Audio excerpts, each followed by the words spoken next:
नमस्कार, मैं श्रुति सिंह। स्वागत है आप सभी का इनसाइड झारखंड न्यूज के इस बुलेटिन में। चलिए जानते हैं खबरों के बारे में और खबरों की शुरुआत करते हैं राजधानी रांची से। प्रवर्तन निदेशालय के बुलावे पर ग्रामीण विकास मंत्री आलमगीर आलम के आप सचिव संजीव लाल की पत्नी गुरुवार दोपहर लगभग 12 बजे प्रवर्तन निदेशालय के जोनल कार्यालय पहुंची। इस दौरान उन्होंने पूरी तरह से चेहरा ढक रखा था। उनके साथ एक और व्यक्ति कार्यालय के अंदर गया। मालूम हो कि 6 मई को प्रवर्तन निदेशालय ने संजीव लाल के नौकर जहांगीर के यहां छापा मारकर 35 करोड़ रुपए से अधिक की राशि नगद बरामद की थी। इसके बाद बुधवार को ही 6 दिनों की रिमांड पर लेने के बाद संजीव लाल को लेकर ईडी की टीम सचिवालय में मंत्री कोषांग के अंदर गई थी। वहां लगभग 5 घंटे तक कागजों को खंगालने के बाद मंत्री कोषांग में आप सचिव के दराज से 2 लाख से अधिक का कैश भी मिला था। साथ ही कई महत्वपूर्ण दस्तावेज भी मिले थे। इसके बाद से ईडी को कई तरह की और नई जानकारियां मिलने की उम्मीद है। इसके बाद ही संजीव लाल की पत्नी को निदेशालय ने समन देकर बुलाया था। इसी बुलावे पर पूछताछ के लिए आज वो पहुंची।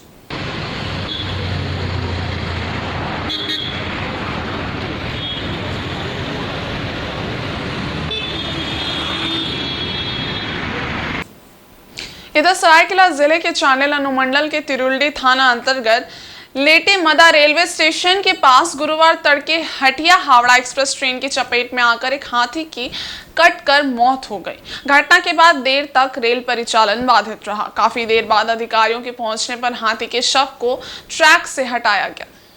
बताया जाता है कि हटिया से हावड़ा जा रही एक्सप्रेस ट्रेन गुरुवार तड़के 3:30 बजे लेटे मदा स्टेशन के पास से गुजर रही थी। इस बीच रेलवे ट्रैक पार कर रहा एक हाथी तेज रफ्तार ट्रेन की चपेट में आ गया, जिससे कटकर उसकी मौत हो गई। इस घटना में कुछ रेल पोल भी क्षतिग्रस्त हो गए, जिससे घंटों रेल यातायात बाधित रहा। इधर गुरुवार सुबह रेलवे की टीम मौके पर पहुंची और मृत हाथी के शव को रेलवे ट्रैक से हटवाया। इसके बाद पोल मरम्मत कार्य शुरू किया गया। मौके पर पहुंचे रेल अधिकारियों ने बताया कि तड़के सुबह रेलवे ट्रैक पर हाथी के कटने की सूचना प्राप्त हुई थी, जिसके बाद रेलवे की टीम ने पहुंचकर मरम्मत कार्य प्रारंभ कर दिया है। रेलवे अधिकारी लखीचरण सिंह मुंडा ने बताया कि ट्रेनों का परिचालन सामान्य हो गया है। इस घटना की सूचना मिलने पर वन विभाग की टीम भी मौके पर पहुंची। टीम ने जांच पड़ताल के बाद पोस्टमार्टम की तैयारी शुरू कर दी है, जिसके बाद हाथी को दफनाने की प्रक्रिया प्रारंभ होगी। रात को हम भोर में 3:30 बजे हमको गेट कीपर बोला कि हावड़ा गाड़ी सर आधा घंटा से 315 में खड़ा है। उसी बीच हमारे कंट्रोल से फ़ोन आता है। कंट्रोल बोलता है कि देखिए कोई हाथी आपका रन ओवर हुआ है, डैश किया है हावड़ा।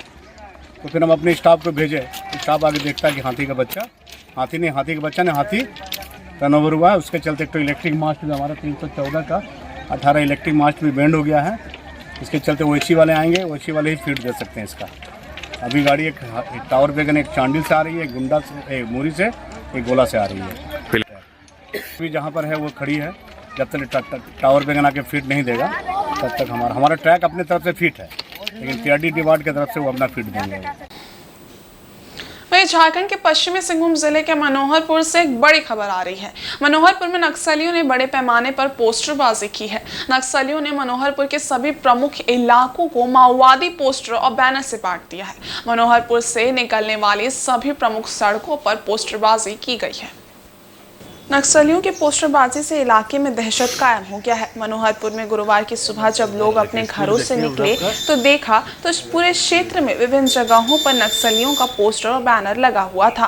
पोस्टर में नक्सलियों ने पीएम नरेंद्र मोदी के खिलाफ बातें लिखी हैं। नक्सलियों ने नक्सल विरोधी अभियान का विरोध किया है। वहीं पोस्टर के जरिए लोकसभा चुनाव का भी विरोध किया गया है। मालूम रहे कि सुरक्षा बलों के द्वारा कोल्हान और सारंडा जंगल में लगातार नक्सलियों के खिलाफ अभियान चलाया जा रहा है, जिसमें सुरक्षा बलों को सफलता भी मिल रही है। अब तक नक्सलियों के कई बनकर ध्वस्त किए जा चुके हैं और नक्सलियों के विस्फोटक सामग्री समेत हथियार भी जब्त किए जा चुके हैं। सुरक्षा बलों की लगातार बढ़ती दबिश के बाद नक्सलियों का पोस्टरबाजी तेज होता जा रहा है। इधर पोस्टरबाजी की सूचना के बाद पुलिस मौके पर पहुंचकर आगे की कार्रवाई कर रही है। इधर एसपी आशुतोष शेखर ने कहा है कि उन्हें अभी मनोहरपुर में पोस्टरबाजी की जानकारी मिली है और इसको लेकर पुलिस कार्रवाई कर रही है। बता दें कि हाल ही में पीएम नरेंद्र मोदी पश्चिमी सिंहभूम जिला मुख्यालय में चुनावी सभा करके जा चुके हैं। उनके जाने के बाद उनके खिलाफ जिले में माओवादी अब पोस्टरबाजी कर रहे हैं।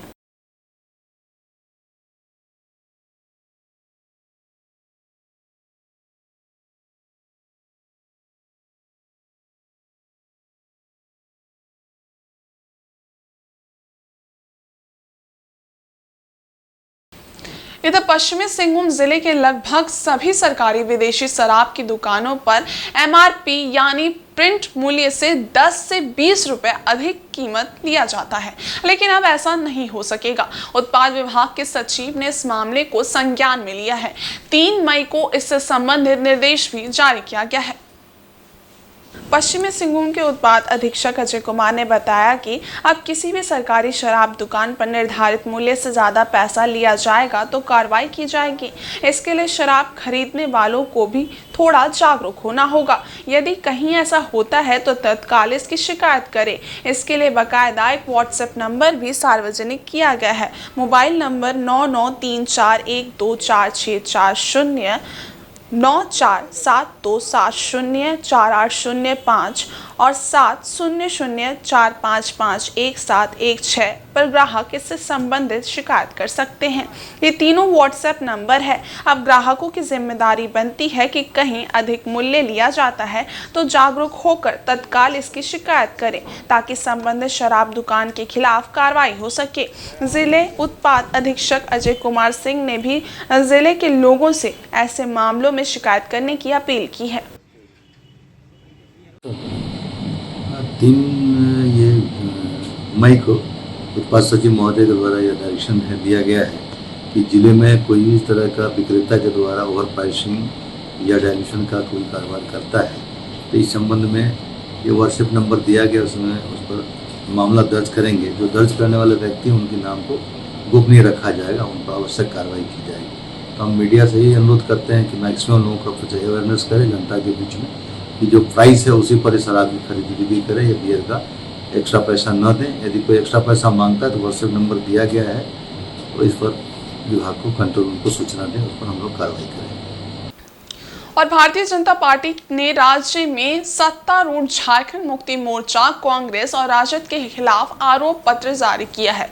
आरोप पत्र में एक तरफ राज्य में सत्तारूढ़ गठबंधन की नाकामियों का जिक्र है तो वहीं दूसरी तरफ मोदी सरकार की उपलब्धियों को जनता के सामने लाने की कोशिश की गई है। हरमू रोड स्थित मीडिया सेंटर में भाजपा के प्रदेश अध्यक्ष बाबूलाल मरांडी, आरोप पत्र समिति के संयोजक CP सिंह, मीडिया प्रभारी शिव पूजन पाठक और मीडिया सह प्रभारी योगेंद्र प्रताप सिंह ने आरोप पत्र के जरिए राज्य में व्याप्त भ्रष्टाचार के मुद्दे पर जमकर निशाना साधा है। मौके पर भाजपा के प्रदेश अध्यक्ष बाबूलाल मरांडी ने कहा कि झारखंड की ठगबंधन सरकार का चरित्र भ्रष्टाचार बढ़ाओ और भ्रष्टाचारी बचाओ है। उन्होंने कहा कि सरकार भ्रष्टाचार को संरक्षण दे रही है और उन्हें बचाने और बढ़ाने का काम कर रही है। भ्रष्टाचार का पैसा सत्ता में बैठे लोगों की तिजोरियों में पहुंच रहा है। विधायक CP सिंह ने कहा कि सरकार के लोगों पर नैरेटिव सेट किया जा रहा है। हेमंत सोरेन के इस्तीफा देने के बाद सत्ता संभालने वाले चंपई सोरेन ने सदन में कहा था कि ये हेमंत सरकार पार्ट 2 होगी। ये सरकार वास्तव में भ्रष्टाचार का पार्ट 2 है और उससे भी आगे निकल गई है। झारखंड में, इसलिए मैं बार बार कहता हूँ ये सरकार काम करने के लिए नहीं बल्कि कमाने के लिए, और इसलिए आपने पिछले दिनों देखा IAS अफसर के ठिकानों पर पैसा मिलता है, ठेकेदारों के यहाँ पैसा मिलता है, इंजीनियर के यहाँ पैसा मिलता है। अभी आप देखेंगे एक नौकर के यहाँ पैसा इतना मिला, और अगर सब मंत्रियों के यहाँ छापा मार दे और उनके सचिव लोगों के यहाँ तो पता नहीं कितना करोड़ या कितना अरबों में रुपया मिल जाएगी। तो ये हम और आप उसको कल्पना ही सिर्फ का सोच सकते हैं कि भाई अगर एक नौकर के यहाँ इतना पैसा मिला तो और कितना पैसा होगा। तो ये जो काली धंधा का ये क्या बोलते हैं आरोप पत्र है, इसको जरूर आप सब लोग पढ़ेंगे, इसको जरूर आप सब लोग देखेंगे तो आप सबको लगेगा। और मैं तो बार बार कहता हूँ कि भाई कांग्रेस पार्टी, झारखंड मुक्ति मोर्चा, ये लोग झारखंड के भी विरोधी है और ये सारे लोग क्या कहते हैं विकास के भी ये लोग विरोधी है। झारखंड के विरोधी में इसलिए कहता हूँ कांग्रेस पार्टी को आप देख लीजिए कि भाई इतने वर्षों राज किया, झारखंड राज नहीं बना, यहाँ के लोगों को कोई सम्मान नहीं दिया। राज कब बना? जब बीजेपी के नेतृत्व में, अटल जी के नेतृत्व में केंद्र में सरकार बनी तो अलग राज बना, यहाँ के लोगों की भावनाओं को सम्मान दिया गया और अलग झारखंड राज बना। तो ये कांग्रेस पार्टी और झारखंड पार्टी तो उन लोग के पिछला को रहे। झारखंड पार्टी, झारखंड मुक्ति मोर्चा सदैव उन लोगों के साथ जो दोस्ती वो किसी से छुपा हुआ नहीं रहा। कर रहे हैं, जबकि पंडित जवाहरलाल नेहरू से लेके श्रीमती इंदिरा गांधी, राजीव गांधी से लेकर डॉक्टर मनमोहन सिंह तक एक छत्र रूप से कांग्रेस का शासन चलता रहा। इन्हें हमारे आदिवासी भाइयों और बहनों की कोई खोज खबर नहीं लिया।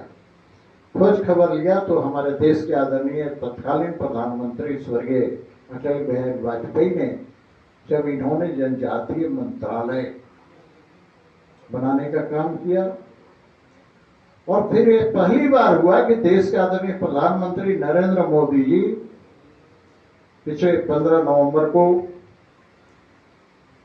भगवान बिरसा मुंडा के जन्मस्थली उलिहातू जाने का काम किया, और 15 नवंबर पूरे देश में जनजातीय गौरव दिवस के रूप में मनाया जाएगा।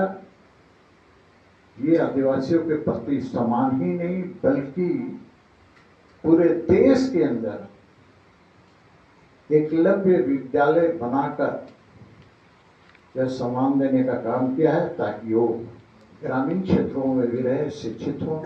उसके लिए कई गुना बजट बढ़ाने का काम किया है। हम जो कहते हैं उसे करके दिखाते हैं, और यह मोदी की गारंटी है। वहीं लोकसभा चुनाव को लेकर चुनावी दौरा और जनसंपर्क अभियान तेज हो गया है। आगामी 25 मई को रांची लोकसभा क्षेत्र के लिए मतदान होना है। ऐसे में रांची लोकसभा सीट के 2 प्रमुख राजनीतिक दल एनडीए गठबंधन एवं इंडी गठबंधन दल के उम्मीदवार लोगों से मिलकर अपने पाने पक्ष में मतदान की अपील कर रहे हैं। सभी प्रत्याशी रांची के विभिन्न क्षेत्रों में जनसंपर्क अभियान का दौर लगातार जारी रखे हुए हैं।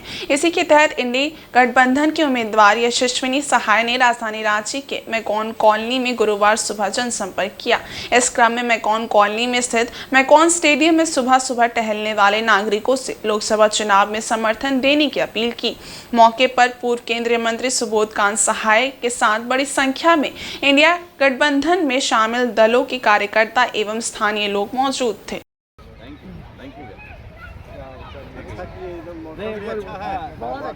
मिलने आए हैं यहाँ पे, बहुत अच्छा लगता है कि लोगों का जो आप कह सकते हैं मेंटल और इमोशनल हेल्थ और फिजिकल हेल्थ पे लोग इतना काम करते हैं। सुबह सुबह उठ कर आते हैं, अपना एक्सरसाइज करते हैं, वही जैसे कि मेंटली फिजिकली सब जगह से आप देख सकते हैं यहाँ पे स्वस्थ लोग हैं, तो बहुत अच्छा लग रहा है। यहाँ पे तो हम बस इंटरेक्शन के लिए आए हैं। ओवरऑल रांची के तो बहुत सारे मुद्दे हैं, अगर बात करें मुद्दों की तो कमी नहीं है जो भी दिखने में आया है। शिक्षा एक बहुत बड़ा मुद्दा है, पानी एक बहुत बड़ा मुद्दा है, महिलाओं की सेफ्टी बहुत बड़ी मुद्दा है, और अगर आप बात करेंगे ओवरऑल तो देश ही में बेरोज़गारी is a very big concern. वो बहुत बड़ा मुद्दा चल ही रहा है। लोग काफ़ी बेरोज़गार हैं, महंगाई बढ़ रही है और लोग के पास जॉब्स नहीं हैं। इधर विश्व हिंदू परिषद झारखंड प्रांत की बैठक रांची एयरपोर्ट रोड स्थित एक होटल के सभागार में आयोजित हुई। इसकी अध्यक्षता विहिप के प्रांतीय अध्यक्ष चंद्रकांत रायपत ने की। इसमें क्षेत्र, प्रांत एवं विभाग के पदाधिकारी समेत सभी जिलों के जिला प्रभारी उपस्थित थे। बैठक में मुख्य रूप से उपस्थित केंद्रीय प्रवक्ता विनोद बंसल ने कहा कि भगवान बिरसा मुंडा की इस पवित्र भूमि में जनजातीय समाज के बीच कराए जा रहे धर्मांतरण के कुत्सित प्रयास को रोकना सबसे बड़ी प्राथमिकता है। राष्ट्र के सर्वांगीण विकास के लिए लोकतंत्र के इस महापर्व में राष्ट्रहित को प्राथमिकता देते हुए 100% मतदान कर सभी नागरिक अपने राष्ट्रधर्म का पालन करें। इस अवसर पर विश्व हिंदू परिषद के क्षेत्र मंत्री वीरेंद्र विमल एवं सह मंत्री डॉक्टर वीरेंद्र साहू ने परिषद के आगामी कार्यक्रमों की जानकारी देते हुए कहा कि ये वर्ष विश्व हिंदू परिषद अपने 60 वर्ष पूर्ण कर षष्ठी पूर्ति वर्ष मनाने जा रही है। प्रत्येक पंचायत में समितियां बने तथा समितियां के माध्यम से हिंदू समाज के बीच सेवा, सुरक्षा और संस्कार के लिए होने वाले कार्यों की गति मिले। और साथ ही साथ ये भी देखने को मिला कि देश, धर्म और संस्कृति की रक्षा के लिए किस तरह से कृत संकल्पित हैं। धर्मांतरण को रोकना और परावर्तन को बढ़ावा देना, ये एक बहुत बड़ा काम है। इस समय जो लोकतंत्र का महापर्व चल रहा है, उस पर्व में सबकी 100% आहुतियाँ लगें और वो राष्ट्र और धर्म हित में हों, इसके लिए भी सब लोग प्रयासरत रहें। मैं प्रार्थना करता हूँ सभी श्रेष्ठ जनों से कि अपने अपने समय और व्यस्तता को ध्यान में रखते हुए मतदान, पहले मतदान फिर जलपान, पहला मतदान मेरा, उसके बाद मेरे परिवार का, फिर मेरे पड़ोसी और समाज का, इसकी चिंता प्रत्येक मतदाता को करनी है। सरायकेला के राजनगर थाना क्षेत्र के चाईबासा मुख्य मार्ग से लेकरा कोचा मोड़ के पास हुई एक सड़क दुर्घटना में स्कूटी सवार युवक की मौत हो गई। घटना बुधवार शाम की बताई जा रही है। मृतक की पहचान पूर्वी सिंहभूम जिले के कमलपुर थाना अंतर्गत कासमार्ग के शुभेंदु तिवारी के रूप में हुई है। बताया जा रहा है कि शुभेंदु अपनी ड्यूटी खत्म कर चाईबासा से लौट रहे थे, तभी उनकी स्कूटी को विपरीत दिशा से आ रही ट्रेलर ने कुचल दिया। इस दुर्घटना में स्कूटी सवार युवक ट्रेलर की दूसरी ओर घायल अवस्था में पड़ा रहा, जबकि स्कूटी ट्रेलर के नीचे फंस गई। स्थानीय लोगों की मदद से घायल को तत्काल 108 एम्बुलेंस से राजनगर सामुदायिक स्वास्थ्य केंद्र पहुंचाया गया, जहां डॉक्टरों ने उसे मृत घोषित कर दिया। मौके पर पहुंची पुलिस ने घटनास्थल से मिले युवक के आधार कार्ड और स्कूटी के कागजात से मृतक की पहचान की। पुलिस ने ट्रेलर और स्कूटी को जब्त कर लिया है और आगे की कार्रवाई कर रही है। वहीं शव को राजनगर सामुदायिक स्वास्थ्य केंद्र में रखा गया है और उनके परिजनों को इसकी सूचना दे दी गई है। इधर पूर्वी सिंहभूम जिले के मुसाबनी में नाबार्ड संपोषित 36 करोड़ की जलापूर्ति योजना का लाभ कई लोगों को नहीं मिल पा रहा है। लोगों को सुचारू रूप से जलापूर्ति करने को लेकर संवेदक के कर्मचारियों द्वारा अभियान चलाया जा रहा है। संवेदक के कर्मचारी संगत उपाध्याय और संटू कुमार ने न्यू कॉलोनी इलाके में घरों में मोटर की जांच की, जिसमें पाया गया कि कुछ लोगों ने पाइप के साथ छेड़छाड़ कर विभाग द्वारा किए गए छिद्र को बाहरी प्लम्बर के माध्यम से बड़ा कर दिया है। इसके साथ ही घरों में कनेक्शन के साथ मोटर भी लगा लिया है। इसी कारण से इलाके में ज्यादातर घरों में जलापूर्ति सही रूप से नहीं हो रही है। जब संवेदक के कर्मचारियों ने मोटर लगाने से मना किया तो लोग झगड़े पर उतारू हो गए। अलावा आसपास के इलाके में भी जलापूर्ति अक्सर बाधित हो रही है।